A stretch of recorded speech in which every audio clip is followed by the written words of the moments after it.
আমার বর জোর করে নিয়ে এসেছি ওকে ভিডিও করার জন্য, ভিডিও করতেই চাই না। হ্যাঁ, hello friends, mister and Mrs ওয়ার্ল্ডের নতুন একটি ব্লগ ভিডিওতে আপনাদের স্বাগত। আমার তো খুব ঠান্ডা লেগেছে, ওরও খুব ঠান্ডা লেগেছিল, আর ও ঠান্ডাটা কেবল ভালো হয়ে আমার ঠান্ডা আবার লেগেছে। তাই আজকে চলে এসেছি একটা কিউএন এর ভিডিও নিয়ে। আপনারা অনেকেই আমাদের সম্বন্ধে অনেক কিছু জানতে চেয়েছেন, সেটাই আপনাদের সাথে শেয়ার করব। প্লিজ ভিডিওটি স্কিপ না করে দেখবেন, আর যদি ভালো লাগে তাহলে একটি লাইক করবেন, আর যারা নতুন আছেন তারা চ্যানেলটি সাবস্ক্রাইব করে অবশ্যই পাশে থাকবেন। চলুন তাহলে ভিডিওটি শুরু করি।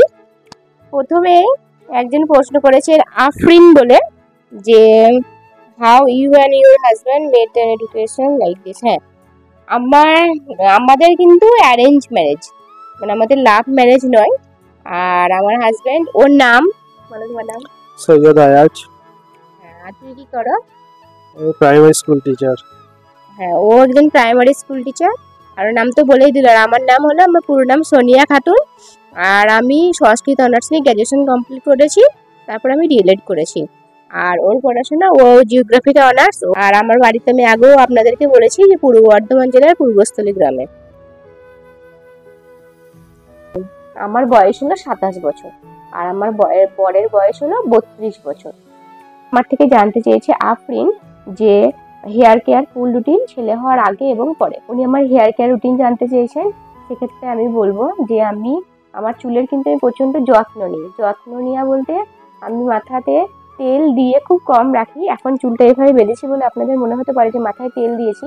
আমি সবসময় এইভাবেই চুল বেঁধে রাখি। ওই জন্য আমার মা আমাকে খুব বকেও, কিন্তু এইভাবে চুল বেঁধে রাখতে আমার খুব ভালো লাগে, কারণ চুলগুলো ওড়ে না। আর বাচ্চা হওয়ার পর তো এভাবেই একেবারে ফিক্স স্টাইল হয়ে গেছে। তা যেটা বলছিলাম, আমি চুলে কিন্তু তেল লাগিয়ে রাখি না। চুলের মানে এখনকার দিনে তো মারাত্মক একটা সমস্যা হলো হেয়ার ফল।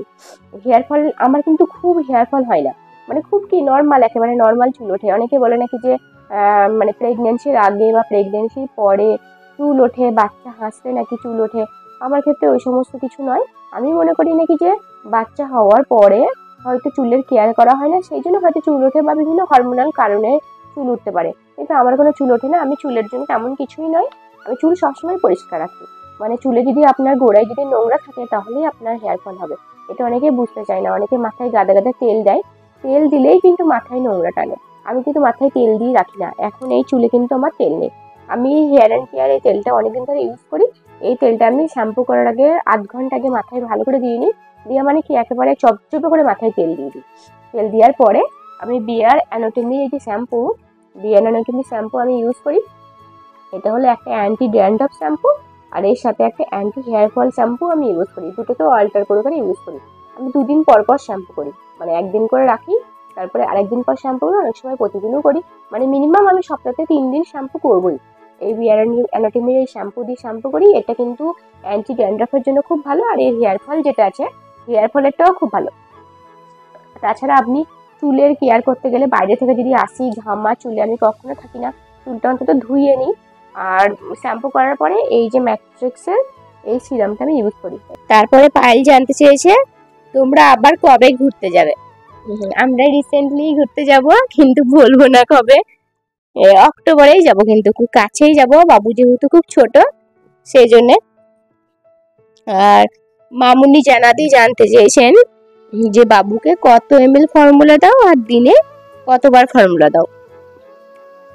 আমি প্রথম থেকেই আমার বাবু একবার ফর্মুলা ফিড করতো, কারণ আমার বাবুর পুরো আমার ব্রেস্ট ফিড করে পেট ভরে না। কিন্তু যেসব বাচ্চাদের ব্রেস্ট ফিড করে পেট ভরে তাদের ফর্মুলা না দেওয়াই ভালো। আমি এখন রিসেন্ট আমার বাবুর 8.5 মাস বয়স থেকে আমি ওকে সকালবেলাতে প্রত্যেকদিন নিয়ম করে 60 ml ফর্মুলা দিই। আর সন্ধ্যের দিকে যদি কোনো মুড়ি গুঁড়ো খায় তখন 1 চামচ ফর্মুলা দিই, মানে 60 ml মানে কিন্তু 2 চামচ।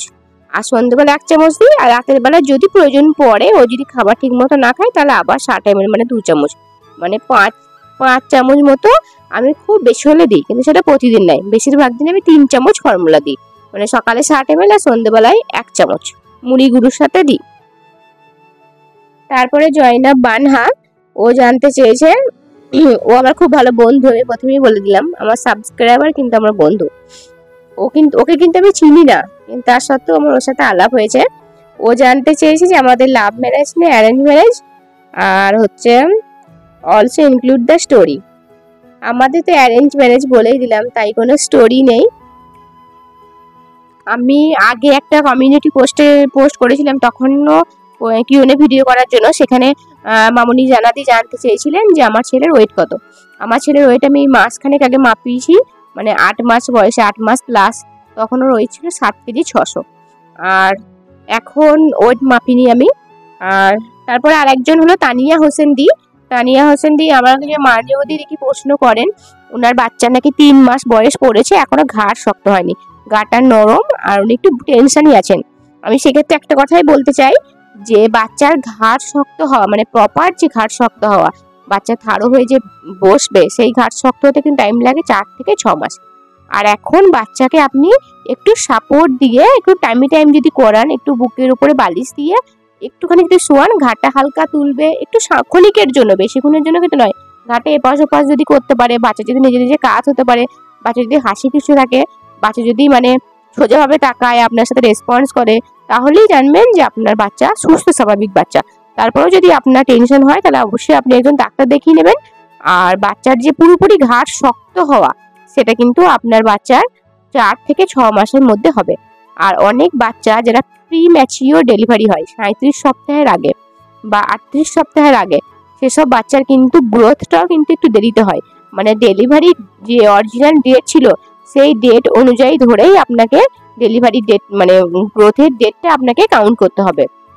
এটা কিন্তু অনেকেই জানেন না। তাই আপনার বাচ্চা যদি প্রি ম্যাচিওর হয়, তাহলে কিন্তু আপনাকে একটু টাইম দিতে হবে। এই ছিল আজকে আমার কিউএনএর ভিডিও। যদি আপনাদের ভালো লাগে তাহলে লাইক করবেন, আর যারা নতুন আছেন তারা চ্যানেলটি সাবস্ক্রাইব করে বেল আইকনটি অবশ্যই প্রেস করে রাখবেন আমার পরবর্তী ভিডিওর নোটিফিকেশনের জন্য। আর যদি কোথাও কোনো ভুল ত্রুটি হয়, অবশ্যই ক্ষমা করবেন। আর এখনকার ওয়েদারটা খুব বাজে, যারা ছোট বাচ্চা নিয়ে আছেন তারা অবশ্যই সাবধানে থাকবেন। বাচ্চার শরীর খারাপ হতেই পারে, এই যে ভ্যাপসা গরম, ঘাম শুকাচ্ছে না। আমি ভিডিও করতে করতে কেমন ঘেমে গেছি দেখুন। আমার জ্বরটা এক্ষুনি মানে গেল, একটু আগে আমি ওষুধ খেলাম বলে। কিন্তু আমার গলা মানে সাউন্ড শুনেই বুঝতে পারছেন, আমি স্পিকারটা হাতে নিয়ে আছি, কারণ আমার গলার সাউন্ডটা পুরো বসে গেছে, সেই জন্য। চলুন তাহলে ভিডিওটা আজকের মতো এখানেই শেষ করি। আপনারা ভালো থাকবেন, সুস্থ থাকবেন। আর আমার ভিডিও যদি আপনাদের ভালো লাগে তাহলে একটি লাইক করবেন, আর যারা নতুন আছেন তারা চ্যানেলটি সাবস্ক্রাইব করে পাশে থাকবেন।